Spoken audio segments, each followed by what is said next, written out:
Алла Субхану тағала Құранда айтады. Бұл біздің бүгінгі тақырыбымызға қатысты нәрсе. Қандай? Нәпсінің түрлері. Нәпсінің түрлері көп. Сол бір түрі айтады. Инна нәпса ла аммарату биссу. Бұл Құранда келген аят. Ақиқатында нәпсі жамандыққа бұйырады дейді. Қараңыз. Нәпсі не істейді? Адамды жамандыққа бұйырады. Мысал айту мүмкін. Қазір Қазақстан бойынша, еліміз бойынша мынау аяз күн суытып тұр. Сен көшеге шықта, осы кезде пайда тауып қалды. Дәл бір адам мұқтаждық танып тұрғанда адамдар не істеді? Пайда тауып қалды. Ол не? Нәпсі айтады. Дұрыс қой, ол пайданы ойлап тұр ғой. Сен бір 10 теңге болсын, артық тауып қалу осы айда деп жатыр. Бала шағаңа жаратасың. Балаңа көлік алып бересің, ертең артығырақ пайда тапсаң. Жақсы оқуға түсіресің дейді. Я нәпсі. Нәпсіміз біздің шын мәнінде не дейді? Алла бірінші нәпсін айтады. Жамандыққа бұйырады дейді. Инна нәпса ла аммарату биссу. Көрдіңіз бе? Осы нәпсіден нәпсі. Қалай сен пайғамбарды артық көресің? Өйткені пайғамбарымыз саллаллаху алейхи вассалам бізді ешқашан жамандыққа бұйырмаған. Бір жамандығын тауып берші. Пайғамбарымыздың мына бір нәрсеге мына бұйырған екен дейді. Сонысы қалай болды деп айтыңызшы. Жоқ. Пайғамбар неге бұйырған болса, соның астында негізінде бізге пайда бар, бірақ нәпсіміз қабылдағысы келмейді.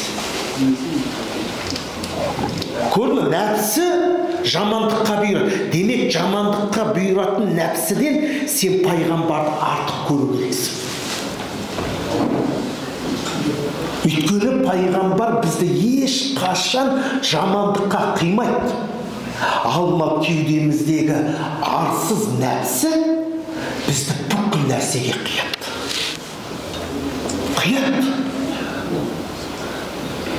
Ол мысал келтіретін болсақ, қазір ол ауыр, айтуға ауыр мысалдар бар. Арсыз дүние үшін арсыздыққа көз жұмып отырған жағдайымыз бар. Оның несін жасырамыз біз? Балаңның мемлекет қаржысын пайдаланып, халықтың несібесіне қол салып отырғанын сен көріп біліп отырсың. Бірақ оның әкеп атқан пайдасы себепті сен көз жұмып қарап отырсың. Әке боласың ба, ана боласың ба, аға боласың ба? Айтқым келеді. Кейде адам ішкі жан дүниесі бар. Әй, бәленше мына балаңның мынауыз дұрыс емес. Мына халықтың қарғысына қалған дұрыс емес.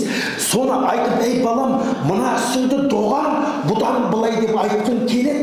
Бірақ нәпсің не істеткізбейді, айтқызбайды саған. Өйткені тәтті нәрсе кеп атыр да, жақсы көлік кеп атыр, жақсы үй кеп атыр, жақсы киім кие бастадың, шетелге шығып демалып келе бастадың. Нәпсің айтпайды. Саған айтады, нәпсі айтады, тыныш, қайтесің дейді. Жалғыз сенің балаң емес қой дейді. Біле білсең, елдің бәрі таза емес дейді. Көрдің ба, өзінің нәпсін істеді. Күнәға көз жұмып қарады. Сондықтан айтып жатыр міне, әкеңнен мені жақсы көрмейінше деп жатыр пайғамбарымыз айтады. Неге? Негізі әке ескерту керек болған жерде ескертпеді. Балам, аш қалсаң да мына өз халқыңның қазынасына қол салма дейтін болса бар ғой. Баласын тозақ отынан өзін қорғап қалатын болды да, қорғап қалған болар еді. Ал баласына көз жұмған себепті баласы да өзі де тозаққа себепкер болып жатыр.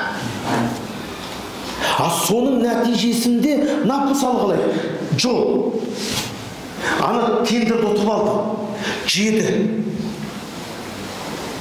Сол жолдың сапасыздығына ән жерде бір адамдар апат болды.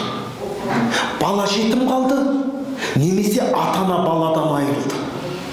Анау қасірет, қиыншылық Алла басымызға самасын, бала шағасын жол апатынан айырылды, барып асылып қалды.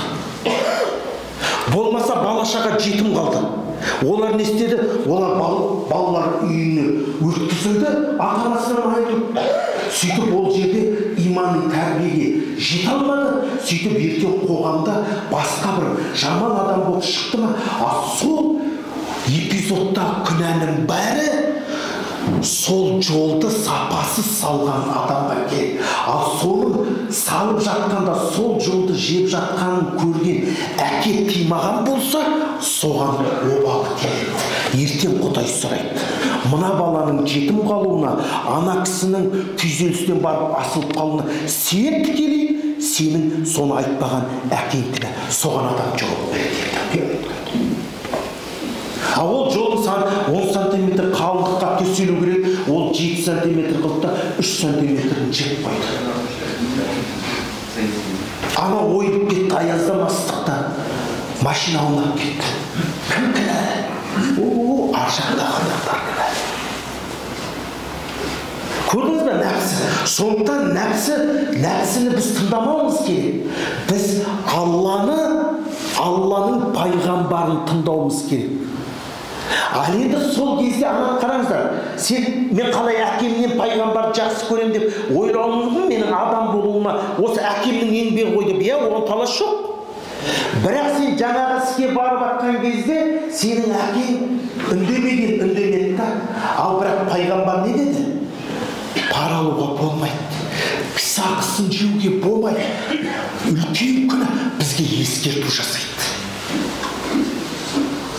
Сондықтан біз жамандыққа бұйырушы нәпсінің құлы емес, бізді тек жақсылыққа бұйыратын, жамандыққа қимайтын Алланың құлы болуымыз. Алла пендесін жамандыққа қаламайды, пендесі жамандықты өзі жасап алады. Сіздер ойламаңыздар, менің пешенеме Алланың жазғаны деп.